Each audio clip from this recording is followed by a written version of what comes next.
खेला तमाम हो। देखो बॉडी से बॉडी के मेल हो गए। खेल हो गई कवन खेल हो गई। डबल ड्यूटी वाला खेली कैसे खेल, दादा रे माथा फेल हो गई। लागे जाता में पिसा जाई बकेल, दादा रे माथा फेल हो गई। आज हमारे राजा लड़ाला नजरिया, आके समझा तू दिल के भीतरिया। रानी मनवा में धीर तनी धारा, बात माना कुछ देर सबर तू करा। अरे दहिया से दहिया के मेल हो गए। खेल हो गई कवन खेल हो गई। डबल ड्यूटी वाला खेली कैसे खेल, दादा रे माथा फेल हो गई। लागे जाता में पिसा जाई बकेल, दादा रे माथा फेल हो गई।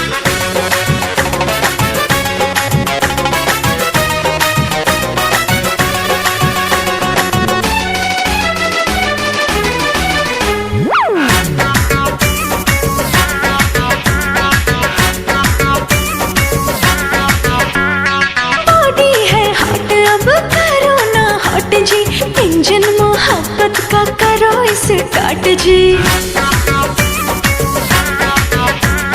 रात बाटे बाकी हो बात बाटे बाकी, सजिया पे कुल्ही खुर्रा भात बाटे बाकी। छनके लचूड़ी खनक जाला कंगना, सुर हो सिंगार खोजे प्यार तो हर सजना।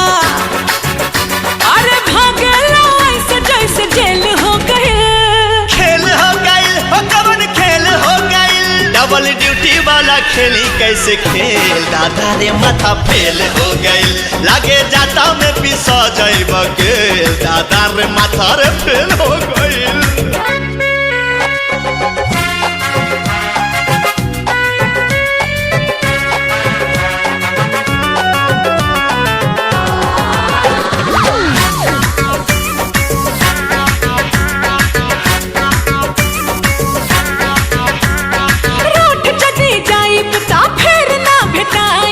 कितनो बोलई बाना बहिया में आईब।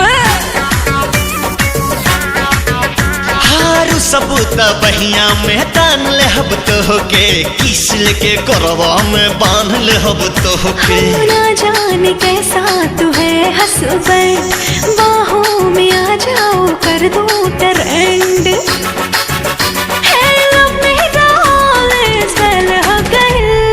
खेल हो गई कवन खेल हो गई। डबल ड्यूटी वाला खेली कैसे खेल, दादा रे माथा फेल हो गई। लागे जाता में पिसा जाई बकेल, दादा रे माथा फेल हो गई।